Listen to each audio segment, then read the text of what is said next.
원래 사실 작년부터 좀 하려고 했다가 하진 못했는데 주보에 매주 선교 기도가 이렇게 기록이 돼서 이제 출력이 됩니다.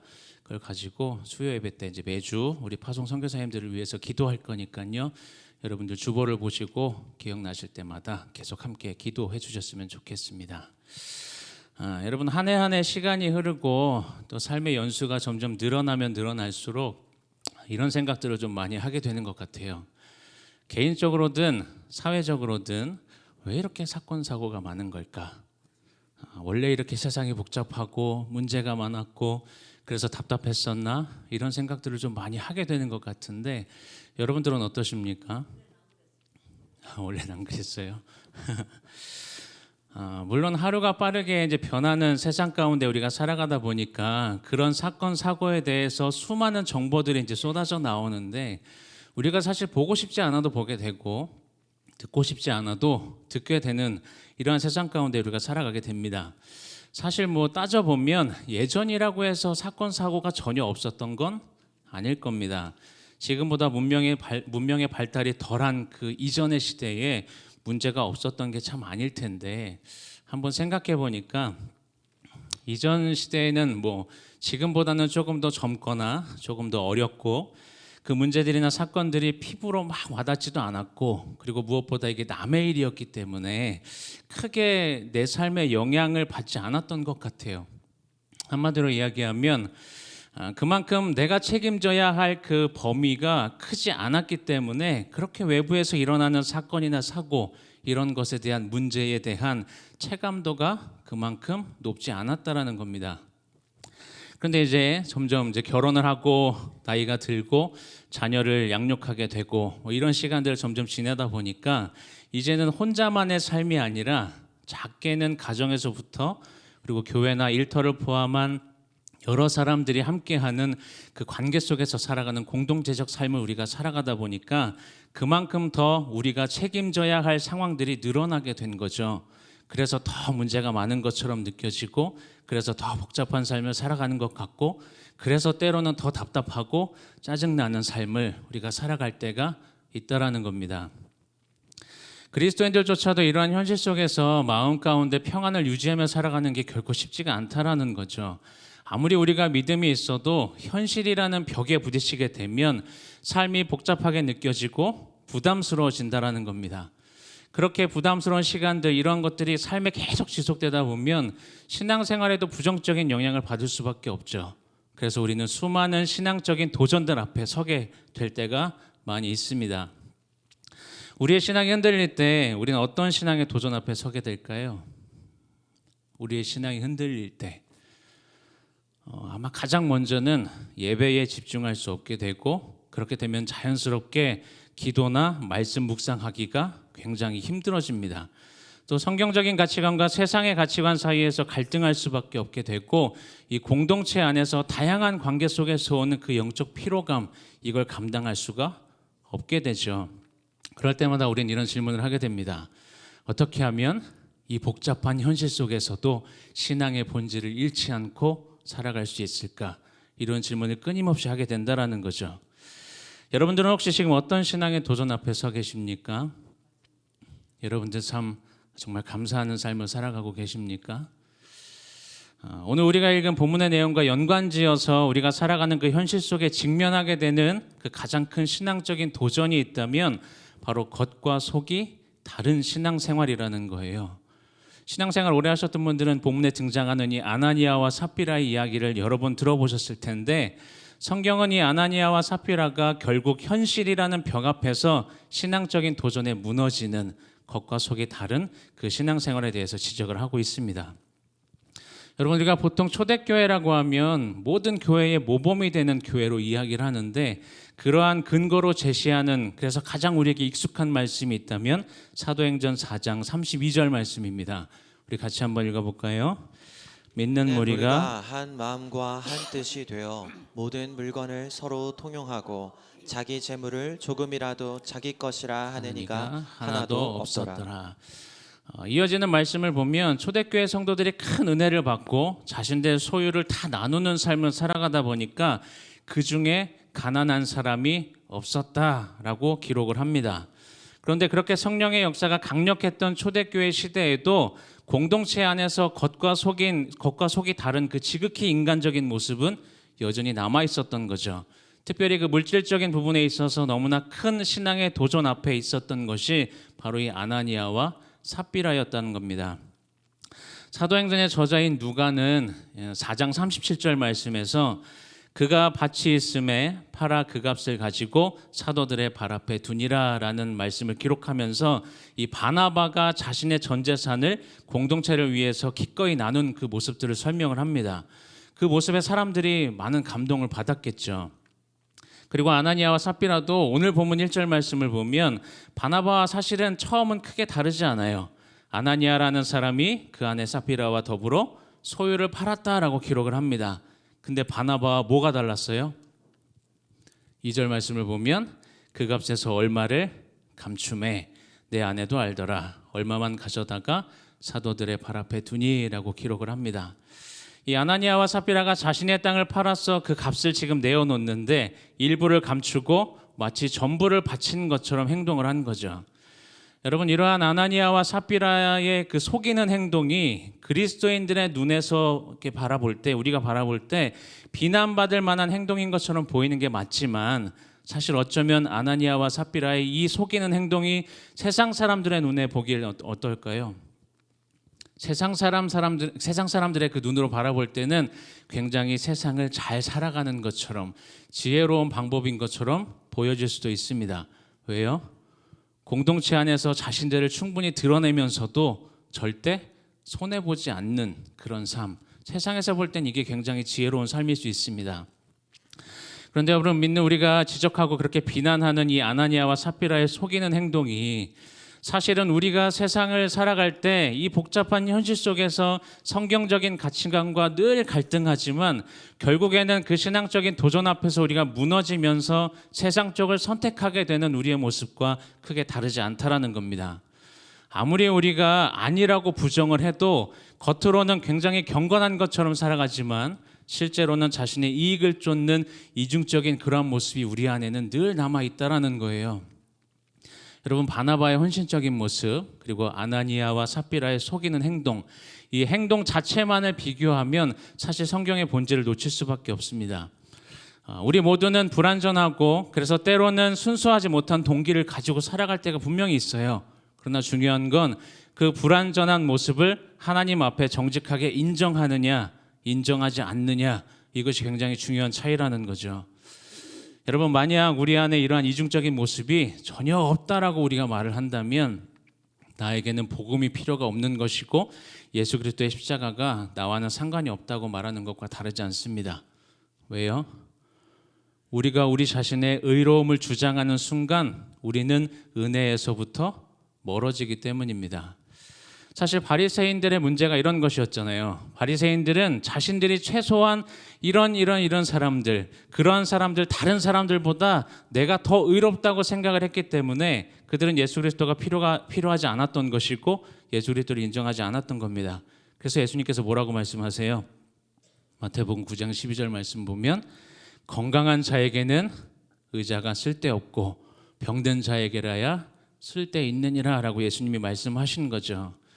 그래서 겉과 속이 다른 그 이중적인 모습을 부인하면 그것은 결국 우리에게 구원자가 필요하지 않다라고 말하는 것과 다르지 않다라는 겁니다. 본문의 내용을 조금 더 자세히 살펴보면 앞에서 말씀드린 것처럼 그 초대교회의 성령의 역사하심으로 인해서 은혜를 경험한 사람들이 자발적으로 나눔을 하는 공동체였습니다. 그 누구도 자신의 재산을 바치라고 강요하지 않았어요. 모든 것이 다 자원하는 마음에서 비롯된 겁니다. 그렇기 때문에 아나니아와 삽비라가 죽게 된 그 이유가 단순히 그냥 전 재산을 바치지 않았기 때문이 아니라는 거죠. 자발적이라는 말 자체, 자발적인 나눔이라는 말 자체를 반대로 이야기하면 자신들의 재산을 다 바치지 않을 그 자유가 그들에게 있다라는 겁니다.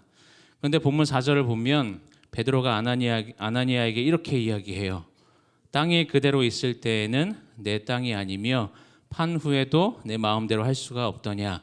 어찌하여 이 일을 내 마음에 두었느냐. 사람에게 거짓말한 것이 아니요 하나님께로다 라고 이야기합니다. 쉽게 이야기하면 그 땅이 팔리기 전에도 너의 것이었고 팔고 난 뒤에 받은 그 돈도 너의 마음대로 할 수 있었던 게 아니냐. 그런데 어떻게 이런 일을 네 마음에 두었냐라고 지금 질문하고 있는데, 아나니아와 삽비라가 마음에 두었던 그 일이 무엇인가 하면 그게 3절에 기록되어 있죠. 어찌하여 사탄이 내 마음에 가득하여 내가 성령을 속이고 땅값 얼마를 감추었느냐라고 지적합니다. 베드로가 책망하고 있는 이 아나니아와 삽비라의 진짜 문제는 지금 하나님을 속이려고 한 건데, 더 정확히 말씀드리면 하나님을 속일 수 있다라고 생각을 한 거예요. 이러한 생각은 영적으로 심각한 그 교만의 모습이고 불신앙의 모습일 수밖에 없습니다.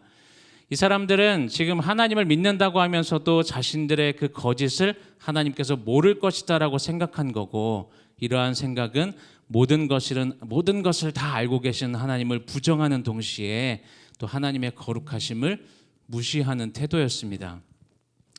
2절 말씀에 보면 그 값에서 얼마를 감추매라는 말씀이 기록되어 있는데, 이 감추다라는 단어의 원어를 보면 여러분들 구약 성경은 원래 이제 히브리어로 기록이 되어 있는데, 이 히브리어로 기록된 구약 성경을 헬라어로 기록한 70인역에 보면 여호수아 7장에 기록된 그 아간의 범죄를 설명할 때 이 본문에서 감추다라고 번역된 단어와 똑같은 단어로 기록을 합니다. 아나니아와 삽비라의 죄가 아간의 죄와 본질적으로 같다라는 거죠. 아간이 어떤 죄를 저질렀어요? 여리고성을 정복한 이후에 하나님의 말씀에 불순종해서 하나님께 바쳐야 했던 그 물건들을 훔치죠. 그 아간의 죄로 인해서 이스라엘이 아이성 전투에서 패배합니다. 사실 아무도 아간의 범죄를 알지 못하고 있을 때 하나님께서 여호수아에게 말씀하시고 제비뽑기를 통해서 범인을 찾게 하세요. 그래서 제비뽑기를 여러 번 하는데 처음에는 유다 지파가 뽑히죠. 그 다음에 세라 족속이 뽑힙니다. 그리고 삽디가 뽑히고 그 다음에 삽디의 손자였던 아간이 뽑히게 되는데, 하나님은 분명히 아간이 범인인 걸 알고 계셨잖아요.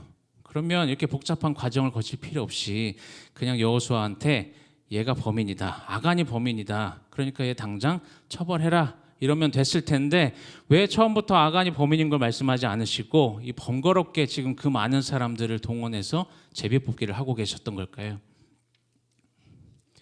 네, 하나님은 그 제비뽑기를 한 횟수만큼 아간에게 지금 회개할 기회를 주셨던 거잖아요. 그런데 아간은 끝까지 자신의 죄를 고백하지 않습니다. 하나님 앞에서 자신의 거짓된 그 모습을 감출 수 있다고 여기면서 하나님을 그렇게 속일 수 있다라고 하는 영적 교만함, 그 교만함으로 인해서 결국 아간이 비참한 최후를 맞이하게 됩니다. 여러분, 베드로가 아나니아에게 던진 질문, 오늘 말씀의 제목이기도 한데, 어찌하여 이 일을 내 마음에 두었느냐라는 이 말을 우리가 깊게 한번 생각해 봐야 합니다. 베드로가 이 질문을 하기 전에 어찌하여 사탄이 내 마음에 가득하여 내 성령을 속이고 땅값 얼마를 감추었느냐라고 이야기하는데, 이 말을 그냥 우리가 쉽게 그냥 받아들이면 모든 게 다 사탄의 책임인 것처럼 보일 수가 있지만, 지금 베드로가 지적하고 있는 건 모든 것이 사탄의 책임이 아니라 오히려 자기의 그 마음을 사탄에게 내어준 이 아나니아의 선택에 대해서 지금 지적하고 있다라는 거죠. 요한복음 5장 18절 말씀을 보면 우리 같이 한번 읽어볼까요? 하나님께로부터, 요한 1서 5장 18절입니다. 네, 요한 1서. 하나님께로부터 난 자는 다 범죄하지 아니한 줄을 우리가 아노라. 하나님께로부터 나신 자가 그를 지키심에 악한 자가 그를 만지지도 못하느니라 라고 말씀합니다. 이 말씀은 진정한 그 믿음을 소유한 사람은 하나님의 보호하심 가운데 있다라는 걸 말씀하는 그 기록이에요. 예수님께서 광야에서 사탄의 시험을 이기신 것처럼 그리스도 안에 살아가는 사람들은 사탄의 공격으로부터 보호받을 수 있다라는 것을 말씀합니다. 근데 말씀은 그렇게 기록되어 있는데, 그런데 우리는 여전히 이 사탄의 유혹에 넘어가는 걸까요? 왜 아나니아가 자신의 마음을 그렇게 사탄에게 내어준 것일까? 그 이유는 결국 우리 안에 있는 욕심 때문입니다. 우리 안에 있는 그 욕심, 그 탐심이 사탄이 공격할 수 있는 틈을 만들기 때문이죠. 우리가 보고 있는 이 성경에는 번역되어 있지 않지만 원어 성경을 보면 이 5장을 시작할 때 그러나라는 말로 시작을 합니다. 그래서 4장의 마지막 부분에 기록되어 있던 그 바나바와 5장에 기록되어 있는 이 아나니아와 삽비라를 비교하고 있는데, 뭘 비교한 거예요? 행동만 비교한 게 아니라 죄인된 인간에게는 누구나 겉과 속이 다른 이중적인 모습이 남아 있지만 그 마음을 사탄에게 내어주지 않기로 선택했던 바나바와 재물에 대한 탐심과 인정받고 싶은 그 욕망으로 인해서 틈을 만들고 그 틈을 사단에게 내어줬던 아나니아와 삽비라의 모습을 지금 대조하면서 이야기하고 있다라는 거죠. 여러분, 아나니아와 삽비라의 이중적인 모습은 단순히 개인적인 문제가 아니라 신앙 공동체의 순수성을 해칠 수 있는 문제였습니다. 초대교회가 어떤 교회였어요? 믿는 무리가 한 마음과 한 뜻으로 살아갔다고 기록하는데, 그렇게 한 마음과 한 뜻이 되어야 할 초대교회 공동체를 지금 거짓말과 속임수로 무너뜨리려고 한 겁니다. 그래서 9절 말씀 보면 베드로가 너희가 어찌 함께 꾀하여 주의 영을 시험하려 하느냐라고 지금 책망하고 있는 걸 보게 되죠. 여러분, 우리가 종종 종교적인 열심과 또 우리의 진정한 믿음을 혼동하는 경우가 참 많이 있습니다. 우리가 교회에서 봉사를 하고 헌금을 하고 선교도 하는 그 모습이 때때로 하나님을 향한 순수한 믿음의 표현이 아니라 자기 자신의 어떤 과시나 인정 욕구의 수단으로 사용할 때가 있다라는 거죠. 특히 여러분들 지금 SNS가 넘쳐나는 이 시대에 살아가는 우리의 모습을 돌아보면 더더욱 이런 유혹에 취약할 수밖에 없습니다. 여러분, SNS를 보면 어때요? 거기에 안 좋은 얘기 거의 기록되어 있지 않습니다. 그 내용들을 이렇게 보게 되면 어떻게 이런 삶을 살아갈 수 있을까 하면 다 부러운 얘기들만 있잖아요. 다 좋은 얘기들. 이게 이제 과하다 보니까 자신의 진짜 삶보다는 포장된 자기의 삶을 더 거기에다 게시하려고 하고, 그러다 보니까 뭔가 더 자신을 과시하게 되는 이런 세상 가운데 살아가는 우리들이다 보니 우리의 신앙적인 모습도 그러한 못에서 자유롭지 못한 게 사실입니다. 여러분, 우리는 모두 이 아나니아와 삽비라처럼 하나님 앞에서 온전치 못한 모습을 살아가는 존재라는 걸 우리가 기억해야 합니다. 겉으로는 경건한 척하면서 속으로는 다른 마음을 품는 이중적인 모습이 우리 안에 여전히 남아 있다라는 걸 인정해야 돼요. 이것이 바로 우리에게 예수 그리스도가 필요한 이유이기 때문입니다. 예수님은 겉과 속이 다른 바리새인들의 그 위선을 지적하면서도 동시에 자신을 십자가에 내어주시면서 우리가 하나님을 속이려 했던 그 모든 순간들, 신앙이라는 명목으로 자신의 영광을 구하려고 했던 모든 죄악된 시도들을 단번에 다 해결하셨습니다. 결국 아나니아와 삽비라의 문제는 이러한 복음의 이해, 복음의 그 본질을 이해하지 못한 것에서부터 비롯된 문제였다라는 거죠. 그들은 아직도 자신의 행위로 뭔가 의의를 이루려고 했고, 자신들을 그 사람들의 인정을 받기 위해서 그 사람들의 인정을 통해서 자신의 가치를 입증하려고 했던 겁니다. 그런데 우리에게 찾아온 그 복음은 우리에게 전혀 다른 길을 제시하죠. 우리가 어떤 존재예요? 우리는 그리스도 안에서 이미 인정받았고 이미 용납받았기 때문에 우리는 더 이상 다른 사람들의 인정을 구하며 살아갈 필요가 없는 것입니다. 바나바의 나눔은 이러한 복음에 대한 깊은 이해가 있었기 때문에 가능한 행동이었다라는 거죠. 바나바는 예수님께서 자신을 위해서 모든 것을 버리신 것을 알았기 때문에 자신도 기쁨으로 모든 것을 나눌 수 있었던 겁니다. 이게 복음을 통해서 가져오는 우리 삶의 변화일 수 있는 거죠. 베드로가 성령을 속였다라고 지금 지적하고 있는 건 단순히 거짓말의 문제가 아닙니다. 그것이 바로 복음의 핵심을 부인하는 행위였기 때문이죠. 성령은 우리를 진리 가운데로 인도하시는 분이시고 우리의 참된 모습을 하나님 앞에 드러내고 회개하고 또 변화되게 하시는 분이십니다. 그렇기 때문에 그 성령을 속이려고 했다는 건 이러한 성령의 역사를 거부하고 뭔가 자신의 힘으로 의로워지려고 했다는 것을 의미하기 때문에 결국은 계속 말씀드리지만 그리스도의 십자가가 필요 없다라고 말하는 것과 다르지 않다라는 겁니다. 예수님께서는 우리의 모든 위선과 거짓된 모습까지도 다 품으시고 십자가에서 모든 것을 다 해결하셨습니다. 그래서 이제 우리가 그 은혜 안에서 참된 자유를 누리며 살아갈 수 있게 된 거죠. 여러분, 우리가 이것을 분명히 기억해야 더 이상 남들에게 보이기 위한 종교적인 열심이 아니라 하나님의 사랑과 은혜에 대한 깊은 감사로 살아갈 수 있게 되는 겁니다. 그렇게 우리의 섬김과 헌신이 은혜에 대한 감사와 감격이어야 한다라는 거죠. 여러분, 오직 예수 그리스도 안에서 발견되어지는 참된 기쁨과 자유를 누리며 살아가시기를 소망합니다. 더 이상 사람들의 눈을 막 의식하면서 부담스러운 그 가면들 다 내려놓으시고 값없는 은혜로 받아들여진 하나님의 자녀로서의 그 정체성을 가지고 살아가시기를 바랍니다. 그렇게 살아가기 위해서 우리가 어떠한 선택을 해야 될까요? 너무나 당연한 이야기지만 우리가 매일 이제 올해 들어서 말씀을 가까이 하면서 새로운 그 패턴으로 말씀을 지금 공유하고 있는데, 매일 말씀 묵상과 기도의 시간을 통해서 그런 시간만 갖는 게 아니라 그 시간을 통해서 우리의 진짜 모습이 어떠한지를 하나님 앞에 내어놓을 수 있어야 한다는 거죠. 가정 안에서, 목장 안에서, 우리가 속한 다양한 그 공동체 안에서 우리의 그러한 연약함을 함께 나누고 서로를 위해서 기도하는 그 시간들을 통해서 진정한 교제가 이루어져야 한다는 겁니다. 또 우리가 기도하는 그 자리뿐만 아니라 우리가 섬기는 자리, 봉사하는 자리, 그 자리들이 신앙이라는 명목으로 우리 자신을 과시하는 자리가 아니라 우리를 향한 하나님의 사랑과 은혜에 대한 감사의 표현이 되어야 한다는 것을 기억하시기를 바랍니다. 우리가 그렇게 하나님 앞에서 진실되게 신앙생활을 한다면 무엇보다도 그러한 모습이 우리의 다음 세대에게 가장 강력한 복음의 증거가 된다는 사실을 기억하며 살아가시기를 바랍니다. 우리의 자녀들, 우리의 다음 세대들은 부모 세대의 말보다 삶을 더 주의 깊게 바라봅니다.